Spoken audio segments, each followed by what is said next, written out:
Good morning class. आज 24 सितंबर है। कल हमने कुछ रूल्स किए थे। Rules related how to change interrogative sentences into an indirect speech, और इंटेरोगेटिव सेंटेंस होगा WH वर्ड वाला। हमने ऑक्सिलरी वर्ब वाले पहले पढ़ लिया और WH वर्ड वाला हमने कल पढ़ लिया। उससे रिलेटेड हमने कुछ एग्जाम्पल्स भी किए थे।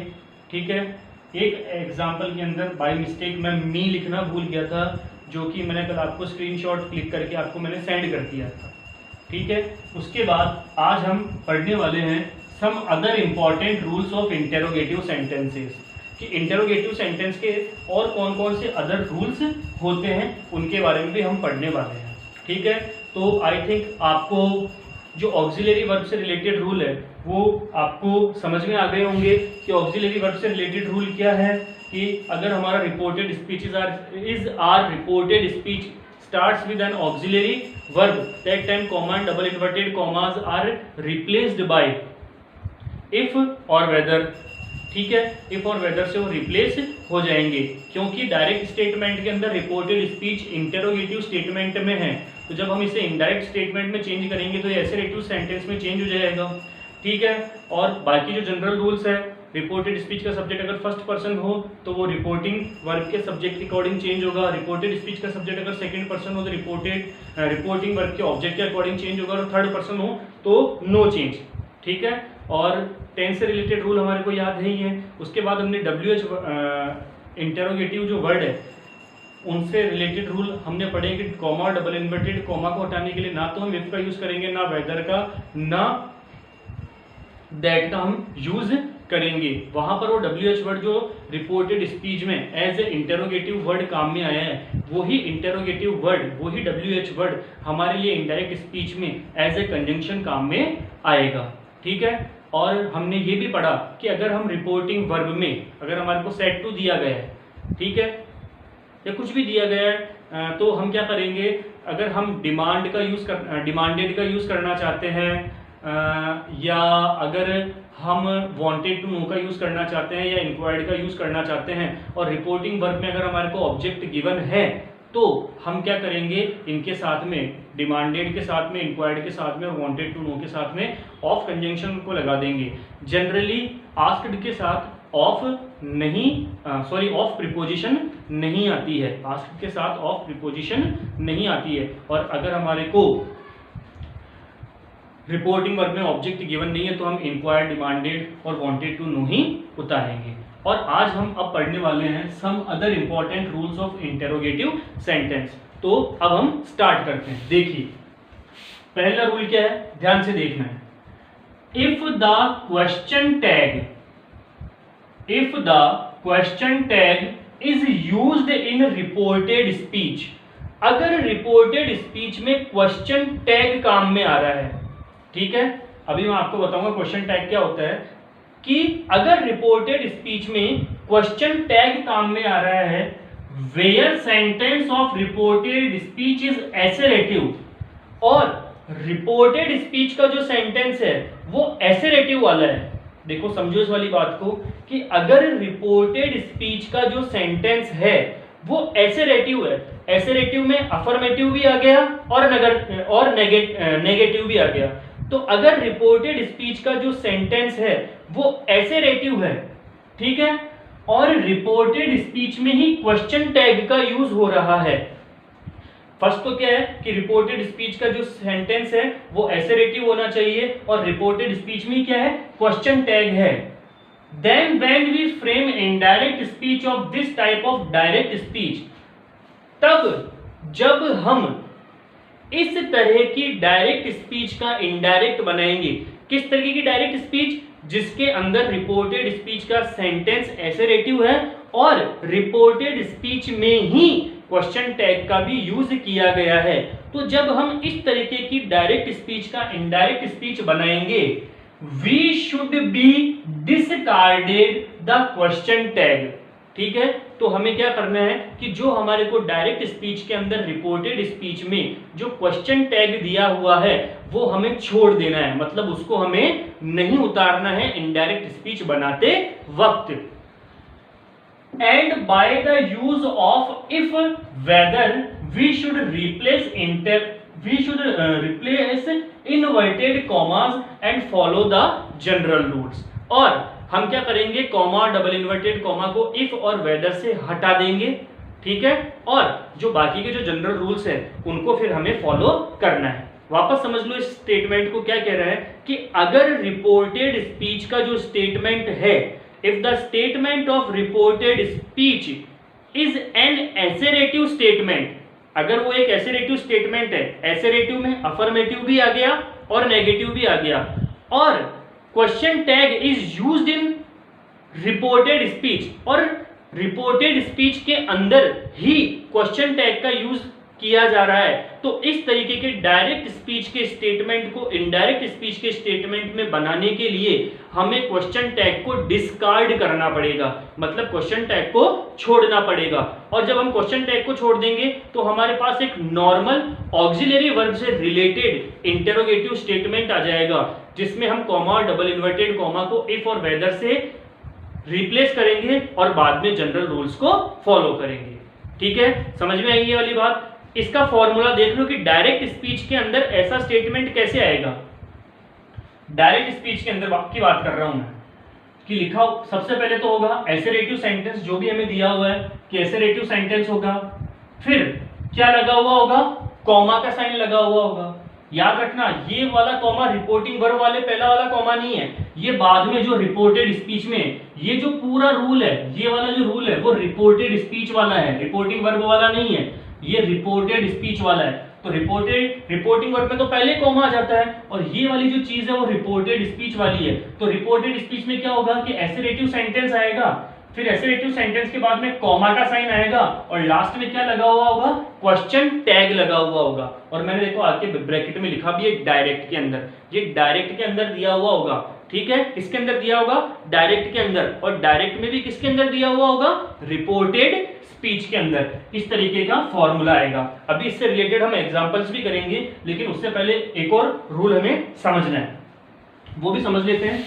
देखिए, समझिए इसको कि if a question is answered yes और नो, अगर एक क्वेश्चन का आंसर यस और नो में आ रहा है, if a question is answered yes और नो, अगर एक क्वेश्चन का, अगर एक प्रश्न का उत्तर हाँ या ना में आ रहा है, then it is changed in indirect speech in following way, तो इस तरीके के स्टेटमेंट को हम इनडायरेक्ट स्पीच में इस तरीके से चेंज करेंगे। देखो इस चीज को और समझो कि अगर एक क्वेश्चन का आंसर यस और नो में आ रहा है, ठीक है, अगर एक क्वेश्चन का आंसर यस और नो में आ रहा है, तो वो क्वेश्चन कैसा होगा, वो क्वेश्चन ऑक्सिलरी वर्ब से स्टार्ट होगा या WH वर्ड से स्टार्ट होगा।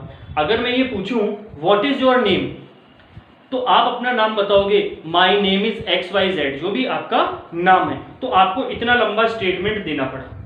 लेकिन ये क्वेश्चन मैंने किससे स्टार्ट किया, व्हाट, मतलब WH वर्ड से स्टार्ट किया, ठीक है। अब अगर मैं बोलूं इज राम प्लेइंग क्रिकेट, क्या राम क्रिकेट खेल रहा है, तो इसका आंसर किस में मिलेगा मुझे, यस और नो में, कि हाँ या ना, कि राम क्रिकेट।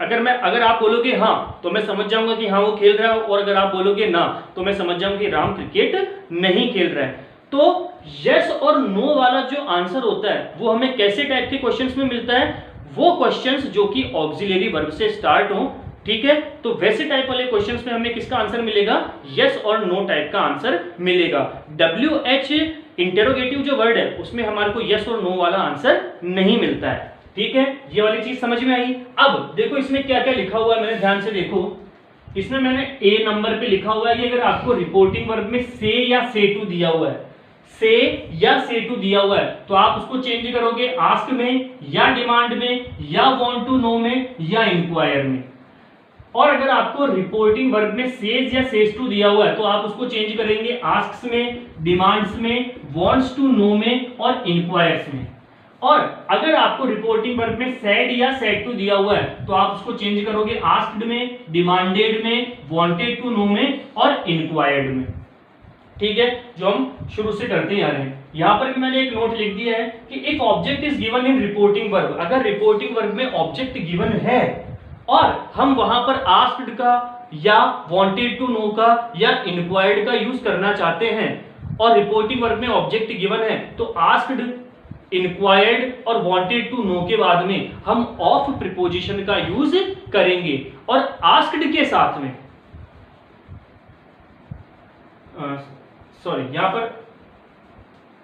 यहां पर सॉरी आस्क्ड नहीं लिखेंगे, यहां पर हम लिखेंगे इंक्वायर्ड। इंक्वायर्ड लिखना था, गलती से ये लिख दिया, इंक्वायर्ड लिखेंगे हम। यहां पर क्या लिखेंगे? इंक्वायर्ड। इंक्वायर्ड लिखना है, आपको याद रखना है, इंक्वायर्ड लिखा हुआ है, इंक्वायर्ड। ठीक है, अगर रिपोर्टिंग वर्ब में ऑब्जेक्ट गिवन है और हम इंक्वायर्ड या वांटेड टू नो या डिमांडेड का यूज करना चाह रहे हैं, वापस मेरे स्टेटमेंट को सही बोलता हूं कि अगर हमारे पास रिपोर्टिंग वर्ब में ऑब्जेक्ट गिवन है और हम रिपोर्टिंग वर्ब में इंक्वायर्ड, वांटेड टू नो और डिमांडेड को यूज करना चाह रहे हैं तो इंक्वायर्ड, वांटेड टू नो और डिमांडेड के बाद में हमें ऑफ प्रीपोजिशन को लगाना पड़ेगा। लेकिन अगर हम सिर्फ आस्क्ड को यूज करना चाह रहे हैं तो आस्क्ड के बाद जनरली ऑफ प्रीपोजिशन का यूज नहीं होता है। ठीक है, पूरा स्टेटमेंट ध्यान से समझ में आ गया? आगे देखिए, नेक्स्ट है इसमें inverted commas are replaced by if और वेदर। अब देखो इन्वर्टेड कॉमा इफ और वेदर से क्यों रिप्लेस होंगे, ये चीज मैंने आपको यहीं पर क्लियर कर दी है कि अगर एक क्वेश्चन का आंसर यस नो में मिल रहा है तो वो क्वेश्चन कैसा होगा? वो क्वेश्चन वैसा होगा जो कि ऑक्सिलरी वर्ब से स्टार्ट होगा। ठीक है, और मैंने आपको बताया हुआ कि अगर कोई भी क्वेश्चन ऑक्सिलरी वर्ब से स्टार्ट होता है तो कॉमा और डबल इन्वर्टेड कॉमा रिप्लेस होते हैं इफ या वेदर कंजंक्शन से। ठीक है, एक इसमें लाइन है, अगर लिखा हुआ है इस वाले रूल से रिलेटेड ही है, सेकंड वाले रूल से रिलेटेड ही है, ये अभी आपको मैं एग्जांपल बताऊंगा उसमें आपको जरा समझ में आएगा। अगर पूरा स्टेटमेंट आपके पास लिखा हुआ है, डायरेक्ट का एक पूरा स्टेटमेंट आपके पास लिखा हुआ है और उस स्टेटमेंट में अगर यस लिखा हुआ है, अगर उस स्टेटमेंट में क्या लिखा हुआ है? यस लिखा हुआ है, तो जब आप उसका इनडायरेक्ट बनाओगे तो यस की जगह आप क्या लिखोगे? I replied in the affirmative. और अगर डायरेक्ट पूरा स्टेटमेंट लिखा हुआ है, डायरेक्ट स्टेटमेंट में लास्ट में नो लिखा हुआ है, तो आप जब इसका इनडायरेक्ट बनाओगे तो आप क्या लिखोगे? I replied in the negative. समझ में आई बात? इन रूल को मैं एक बार वापस आपको बता रहा हूं कि अगर आपके पास रिपोर्टेड स्पीच में जो स्टेटमेंट है, पहले वाला रूल बोल रहा हूं मैं, कि अगर आपके पास रिपोर्टेड स्पीच में कोई स्टेटमेंट है जो कि एसेरेटिव है और रिपोर्टेड स्पीच में ही क्वेश्चन टैग का भी यूज किया गया है, तो इनडायरेक्ट बनाते वक्त हम क्वेश्चन टैग को डिस्कार्ड कर देंगे, छोड़ देंगे। ठीक है, हम इनडायरेक्ट बनाते वक्त क्वेश्चन टैग को क्या कर देंगे? डिस्कार्ड कर देंगे। और वहां पर इन्वर्टेड कॉमास को रिप्लेस करने के लिए हम इफ या वेदर कंजंक्शन का यूज करेंगे। ठीक है, और रिपोर्टेड स्पीच का फॉर्मूला है, ये ध्यान रखना, इस वाले रूल का रिपोर्टेड स्पीच का फॉर्मूला है, इस वाले रूल का, फर्स्ट वाले रूल का रिपोर्टेड स्पीच का फॉर्मूला क्या है कि एसेरेटिव स्टेटमेंट होगा, फिर उसके बाद कॉमा होगा, उसके बाद क्वेश्चन टैग लगा हुआ होगा। दूसरा रूल हमने ये पढ़ा कि अगर किसी क्वेश्चन का आंसर हमें यस और नो में मिल रहा है तो हम जानते हैं किसी क्वेश्चन का आंसर यस और नो में कब मिलेगा? जब हमारा क्वेश्चन एक ऐसा क्वेश्चन होगा जो कि स्टार्ट होगा ऑक्सिलरी वर्ब से। ठीक है, तो जब हम इसका इनडायरेक्ट बनाएंगे तो हम क्या करेंगे? से और से टू को चेंज कर देंगे, आस्क में, डिमांड में, इंक्वायर में या वांट टू नो में। सेज या सेज टू को चेंज करेंगे आस्क्स में, डिमांड्स में, वांट्स टू नो में और इंक्वायर्स में। और सेड और सेड टू को हम चेंज करेंगे asked, demanded, wanted to know और इंक्वायर्ड में। इसमें एक मैंने नोट लिखवाया हुआ है कि अगर आपको रिपोर्टिंग वर्ब में ऑब्जेक्ट गिवन है, अगर आपको रिपोर्टिंग वर्ब में ऑब्जेक्ट दिया हुआ है और आप रिपोर्टिंग वर्ब में इंक्वायर्ड का, वांटेड टू नो का या डिमांडेड का यूज करना चाहते हो तो इंक्वायर्ड, वांटेड टू नो और डिमांडेड के बाद में आपको ऑफ प्रीपोजिशन लगाना कंपलसरी है, आपको ऑफ प्रीपोजिशन लगाना ही पड़ेगा। ठीक है, और अगर आप आस्क्ड का यूज करना चाहते हो तो आस्क्ड के साथ जनरली ऑफ प्रीपोजिशन का यूज नहीं होता है। ठीक है, नेक्स्ट हमने इसी में ये पढ़ा कि इसमें, क्योंकि हम जान चुके हैं कि ये इंटेरोगेटिव सेंटेंस तो है, लेकिन कौन सा इंटेरोगेटिव सेंटेंस है? वो इंटेरोगेटिव सेंटेंस है जो कि ऑक्सिलरी वर्ब से स्टार्ट हो रहा है, तो कॉमा, डबल इन्वर्टेड कॉमा हमने पढ़ा हुआ है कि इफ और वेदर कंजंक्शन से रिप्लेस हो जाएगा। और अगर ऐसे वाले स्टेटमेंट में डायरेक्ट के अंदर लास्ट में यस लिखा हुआ है तो हम लिखेंगे आई रिप्लाइड इन अफर्मेटिव, और ऐसे वाले स्टेटमेंट में अगर डायरेक्ट स्टेटमेंट में लास्ट में नो लिखा हुआ है तो हम लिखेंगे आई रिप्लाइड इन नेगेटिव। अब आप इसका स्क्रीनशॉट ले लीजिए और फिर मैं आपको इनसे रिलेटेड एग्जांपल्स करवाता हूं। पहले आप इसका स्क्रीनशॉट लीजिए।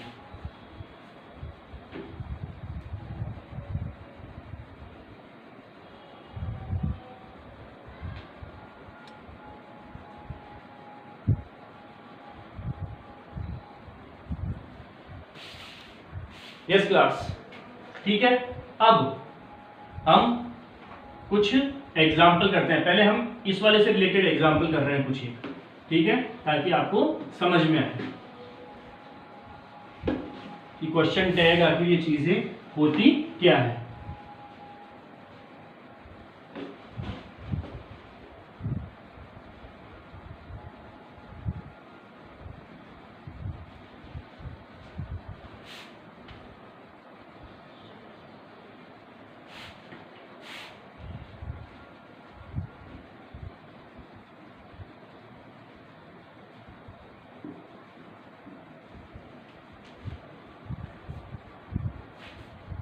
एक सेकंड इनको पढ़ लेता हूं।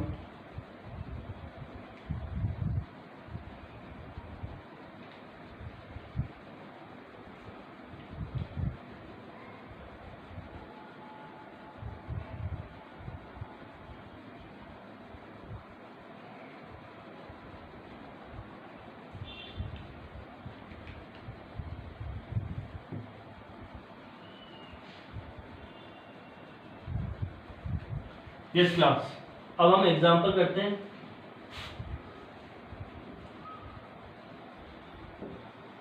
She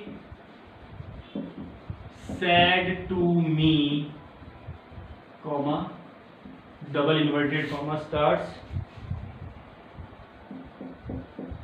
you know me।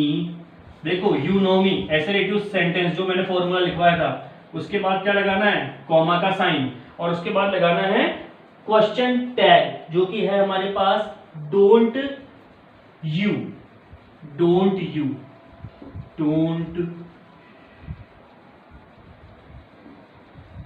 Don't you. ये क्वेश्चन टैग होता है, ठीक है। ये क्या है, क्वेश्चन टैग है। देखो ध्यान से देखो, she said to me, comma, double inverted commas, you know me, comma, don't you, ठीक है। उसने मुझसे कहा तुम मुझे जानती हो, नहीं जानती हो। क्वेश्चन टैग का मतलब क्या हुआ, प्रश्न को ऐसे पूछना जो कि लगे तो नकारात्मक, प्रश्न को इस तरीके से पूछना जो कि लगे तो नेगेटिव लेकिन हो इंटेरोगेटिव। जैसे उसने मुझसे कहा तुम मुझे जानती हो, नहीं जानती हो, तुम मुझे जानती हो, नहीं जानती हो। हमने तो बोला है नहीं जानती हो, सेंस आ रहा है नेगेटिव में, लेकिन साथ का साथ सेंस ये भी आ रहा है कि क्या पूछा हुआ है, क्वेश्चन, कि क्या तुम मुझे नहीं जानती हो। तो अब हमें रूल के अकॉर्डिंग काम करना पड़ेगा। तो डायरेक्ट के अंदर रूल क्या था कि अगर रिपोर्टेड स्पीच का सेंटेंस एसेरेटिव है, ये देखो एसेरेटिव सेंटेंस, कैसा सेंटेंस है, एसेरेटिव है, ठीक है। एसेरेटिव में अफर्मेटिव भी आ सकता है और नेगेटिव भी आ सकता है, ठीक है। तो रिपोर्टेड स्पीच का सेंटेंस अगर एसेरेटिव है और रिपोर्टेड स्पीच में ही क्वेश्चन टैग का यूज किया हुआ है तो इनडायरेक्ट बनाते वक्त क्वेश्चन टैग को हमें डिस्कार्ड करना पड़ेगा और बाकी जो हमारे पास बचा हुआ है उसकी तरीके से ही हमें क्या करना पड़ेगा, इसका इनडायरेक्ट स्पीच बनाना पड़ेगा। अब देखो वैसे तो ये एक स्टेप में हो जाएगा, लेकिन मैं आपको 2 स्टेप में करके बता देता हूं ताकि आपके लिए आसान हो जाए। देखो मैं ये चीज वापस लिख रहा हूं, she said to me, comma, double inverted comma, you know me, you know me. अब देखो ये क्वेश्चन इस तरीके से हो गया ना। हमने क्या किया, पहले इस डोंट यू को क्या कर दिया, डिस्कार्ड कर दिया, हटाई दिया, तो लास्ट में सिर्फ ये चीज हमारे पास बची जो हमने उतार लिया, ठीक है। अब इसका तो इनडायरेक्ट बना सकते हैं ना, हमने सीखा होगा, शुरुआत से हम पढ़ रहे हैं, ठीक है, हमने सीखा हुआ है, हम शुरुआत से इस चीज को पढ़ रहे हैं। अब देखो, क्योंकि ये इंटेरोगेटिव स्टेटमेंट है, ये वाली चीज मैंने आपको समझाने के लिए बताई है, सिर्फ समझाने के लिए, वरना डायरेक्ट इसका आंसर आता है। अगर आप इस वाली चीज के हिसाब से करते हो, अगर मान लो आप इस वाली चीज के हिसाब से करते हो, तो ये स्टेटमेंट आपके लिए क्या हो गया? अगर आप उस ऊपर वाले स्टेटमेंट को देखो ही नहीं, तो ये स्टेटमेंट तो आपके लिए कौन सा वाला हो गया? एसेरेटिव के लिए हो गया। तो आप सेड टू को किस में बदल दोगे? टोल्ड में बदल दोगे। किस में बदल दोगे? टोल्ड में बदल दोगे, जो कि हमारे लिए गलत हो जाएगा, जो कि हमारे लिए क्या हो जाएगा? गलत हो जाएगा, क्योंकि हमें आंसर इस वाली स्टेप के अकॉर्डिंग लिखना है, ना कि इस वाली स्टेप के अकॉर्डिंग। ये सिर्फ मैंने आपको दिखाने के लिए लिखा है कि डोंट यू को हमने क्या कर दिया? एलिमिनेट कर दिया। अब मैं इस वाली पूरी स्टेप को हटा रहा हूं, डायरेक्ट आंसर वाली स्टेप लिख रहा हूं। डायरेक्ट आंसर वाली स्टेप लिखेंगे हम, ठीक है। अब डायरेक्ट आंसर वाली स्टेप लिखेंगे जिसमें क्वेश्चन टैग तो वैसे भी रिप्लेस हुआ मिलेगा ही हमें, तो हम क्या लिखेंगे? She said to becomes asked. Said to किसमें चेंज हो गया? Asked me. Comma, double inverted comma के लिए मैंने क्या बोला है? इफ लगा दो या वेदर लगा दो, क्योंकि हमारा सब्जेक्ट सेकंड पर्सन प्रोनाउन है। It will change according to object of reporting verbs subject. क्योंकि हमारा सब्जेक्ट सेकंड पर्सन प्रोनाउन है, ये second person pronoun reporting verb के ऑब्जेक्ट के सब्जेक्ट के अकॉर्डिंग चेंज होगा। रिपोर्टिंग वर्ब का ऑब्जेक्ट है मी, जिसका सब्जेक्ट बनता है आई। क्या बनता है? आई। अब देखो, नो, नो वर्ब की कौन सी फॉर्म है? फर्स्ट फॉर्म है। इट मींस, ये कौन से टेंस का स्टेटमेंट है? यू नो मी कौन से टेंस का स्टेटमेंट है?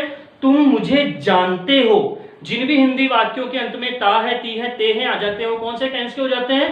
प्रेजेंट इंडेफिनिट के। और मैंने आपको बताया हुआ है प्रेजेंट इंडेफिनिट किस में चेंज होगा? पास्ट इंडेफिनिट में, क्योंकि ये प्रेजेंट इंडेफिनिट का अफर्मेटिव सेंटेंस है। इस वजह से हमें यहां पर भी पास्ट इंडेफिनिट का अफर्मेटिव सेंटेंस ही लिखना पड़ेगा।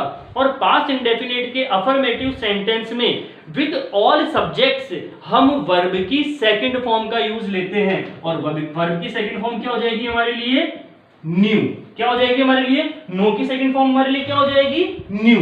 अब देखो, मी, मी हमारे फर्स्ट पर्सन का ऑब्जेक्ट है। मी हमारे फर्स्ट पर्सन का ऑब्जेक्ट है, ये चेंज होगा रिपोर्टिंग वर्ब के सब्जेक्ट के ऑब्जेक्ट के अकॉर्डिंग। मी हमारे फर्स्ट पर्सन का ऑब्जेक्ट है, ये चेंज होगा रिपोर्टिंग वर्ब के सब्जेक्ट के ऑब्जेक्ट के अकॉर्डिंग। तो रिपोर्टिंग वर्ब का सब्जेक्ट है शी, और शी का ऑब्जेक्ट बनता है हर। शी का ऑब्जेक्ट क्या बनता है? हर। और यही हमारा आंसर है, और यही हमारा क्या है? आंसर है। समझ में आई बात? ठीक है, तो आपको डायरेक्ट वो वाली स्टेप नहीं लिखनी है कि पहले डोंट यू हटाना है और फिर लिखना है। अगर डोंट यू हटा दोगे तो आप पहले यहां तक ही बना दोगे, और आप यहां पर सेड टू को किसमें कन्वर्ट कर दोगे? टोल्ड में, और यहीं पर आपके लिए गलत हो जाएगा। आपको डायरेक्ट इस वाली स्टेप से ये वाली स्टेप बनानी है। सिर्फ कुछ नहीं करना, आपको क्या करना है कि ये जो क्वेश्चन टैग है उसको डिस्कार्ड करना है, और बाकी एज इट इज जो रूल्स चले आ रहे हैं उसके अकॉर्डिंग हमारे को इसको फॉलो करना है। एक एग्जाम्पल और हम करते हैं। आप पहले इसका स्क्रीनशॉट ले लीजिए, क्योंकि मैं इसको मिटाऊंगा। स्क्रीनशॉट लीजिए इसका, इस वाले एग्जाम्पल का।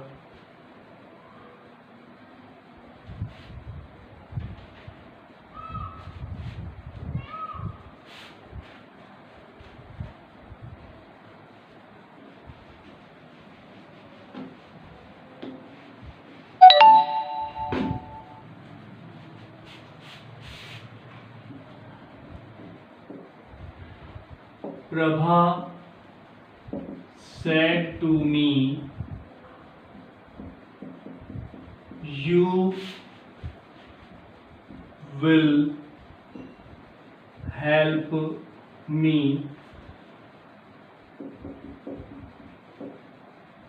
want you।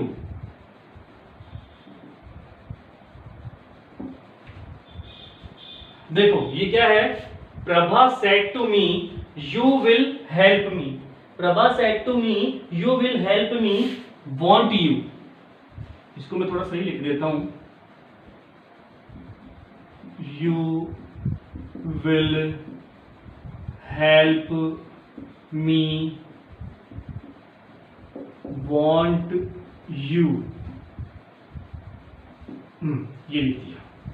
ठीक है, डायरेक्ट उसी तरीके से करेंगे, कोई स्टेप नहीं चेंज करूंगा, डायरेक्ट उसी तरीके से चेंज करेंगे कि हमारे को जो क्वेश्चन टैग दिया हुआ है उसको तो हटाना ही है। तो यहीं से करते हैं। प्रभा सेड टू को मैं आस्क्ड लिख रहा हूं, me comma double inverted comma इफसेट आ रहा हूं मैं, क्योंकि रिपोर्टिंग वर्ब का सब्जेक्ट, क्योंकि रिपोर्टिंग वर्ब का सब्जेक्ट यू है वो चेंज होगा, सॉरी क्योंकि रिपोर्टेड स्पीच का सब्जेक्ट यू है वो चेंज होगा रिपोर्टिंग वर्ब के ऑब्जेक्ट के सब्जेक्ट के अकॉर्डिंग। रिपोर्टिंग वर्ब का ऑब्जेक्ट है मी और मी का सब्जेक्ट बनता है आई। मी का सब्जेक्ट क्या बनेगा? आई। विल का मैंने आपको बताया क्या बनेगा? वुड। हेल्प की जगह हेल्प आएगा।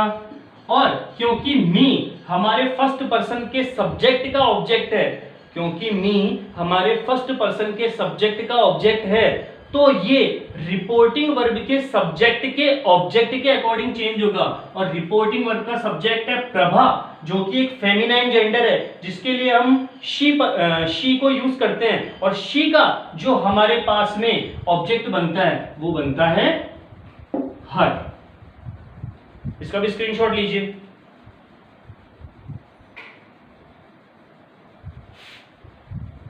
ठीक है, अब हम अभी तक तो हमने रूल नंबर फर्स्ट से अकॉर्डिंग कुछ दो एग्जांपल देखे थे। अब हम इस रूल के अकॉर्डिंग कुछ एग्जांपल देखते हैं। इस वाले रूल के अकॉर्डिंग कुछ हम एग्जांपल देखते हैं। तो मैं लिखता हूं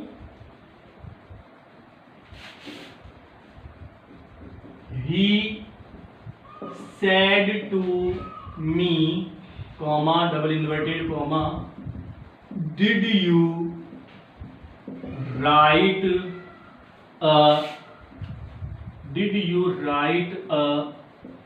letter? Did you write a letter?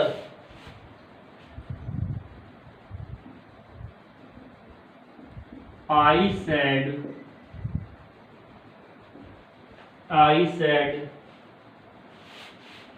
yes.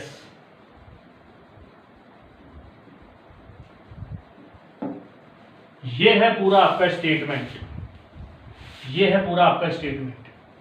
ठीक है, अब इस स्टेटमेंट को आपको चेंज करना है। ये स्टेटमेंट है आपका, आप इसको ध्यान से देखिए और इसको आपको क्या करना है? चेंज करना है। अब हम इसको चेंज करने वाले हैं। ठीक है, अब हम इसको चेंज करने वाले हैं। अब मुझे ये बताओ, डिड है तो सेड टू किस में चेंज हो जाएगा? आस्क्ड में। तो मैंने लिखा ही सेड टू को मैंने कर दिया आस्क्ड में चेंज मी, क्योंकि ऑक्सिलरी वर्ब से स्टार्ट है तो comma double inverted comma if या वेदर कंजंक्शन से स्टार्ट हो जाएंगे। इफ लिख दिया। यू सेकंड पर्सन का सब्जेक्ट है, ये चेंज होगा रिपोर्टिंग वर्ब के ऑब्जेक्ट के सब्जेक्ट के अकॉर्डिंग। रिपोर्टिंग वर्ब का ऑब्जेक्ट है मी, इसका सब्जेक्ट बनेगा आई। ठीक है, इफ आई। अब देखो did you write a letter. अब मुझे बताओ डिड कौन से टेंस की हेल्पिंग वर्ब है? डिड कौन से टेंस की हेल्पिंग वर्ब है? Past indefinite. और मैंने आपको बताया हुआ है पास्ट इंडेफिनिट में अगर कोई सेंटेंस है तो वो चेंज होगा पास्ट परफेक्ट में। तो आई हैड, राइट की third form written a letter, full stop. ठीक है, अब यस लिखा हुआ है तो देखो यस लिखा हुआ है किसमें चेंज होगा? I replied in the affirmative. तो बस यही लिखना है, I replied in the affirmative. I replied in the affirmative. ये हमारा पूरा आंसर कंप्लीट। इतना बड़ा क्वेश्चन था हमारे पास, उसको हमने इस तरीके से चेंज किया है। समझ में आई बात? इसका स्क्रीनशॉट लो ताकि एक एग्जांपल एक और करवाऊं। लीजिए,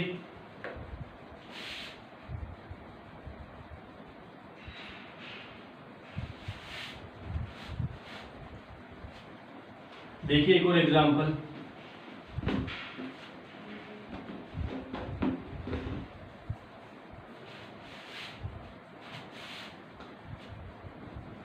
She said to me, can you do this work? I said, can you do this work? I said, no. इस स्टेटमेंट के अकॉर्डिंग पूरे को चेंज करना है। ठीक है, शी की जगह शी उतारा। ऑब्जेक्ट हमारे को गिवन है, तो मैं चाहूं तो इंक्वायर्ड ऑफ भी लिख सकता हूं, वांटेड टू नो ऑफ भी लिख सकता हूं, और डिमांडेड ऑफ भी लिख सकता हूं। तो कुछ भी लिख देते हैं, she demanded of me, comma double inverted comma, क्योंकि मॉडल से स्टार्ट है, ऑक्सिलरी वर्ब से स्टार्ट है, तो इफ कंजंक्शन या वेदर से। She demanded of me if, क्योंकि हमारे रिपोर्टेड स्पीच का सब्जेक्ट सेकंड पर्सन का प्रोनाउन है, तो ये चेंज होगा रिपोर्टिंग वर्ब के ऑब्जेक्ट के सब्जेक्ट के अकॉर्डिंग, और रिपोर्टिंग वर्ब का ऑब्जेक्ट है मी, इसका सब्जेक्ट बनेगा आई। क्या बनेगा? आई। ठीक है, अब जब इसका सब्जेक्ट क्या बन गया हमारे पास? आई बन गया। ठीक है, अब कैन किस में चेंज हो जाएगा? Could, do. कैन किस में चेंज हो गया? कुड में चेंज होगा। डू, दिस को मैंने बताया किस में चेंज होगा? That, work, full stop. अब देखो नो लिखा हुआ है, तो ये वाला स्टेटमेंट लिखना है, I replied in the negative. I replied in the negative, ये इसका पूरा आंसर है। ठीक है, अब आपको इसका स्क्रीनशॉट लेना है, और आज के लिए हम सिर्फ इतना ही पढ़ेंगे। इन अदर इंपॉर्टेंट फैक्ट्स को, चाहे वो एसरेटिव सेंटेंस के हो, चाहे वो इंटेरोगेटिव सेंटेंस के हो, इनको आपको बहुत अच्छी तरीके से ध्यान से समझना है। आप इसका स्क्रीनशॉट ले लीजिए, और बाकी का हम पढ़ेंगे कल 25 सितंबर को। आज के लिए थैंक्स।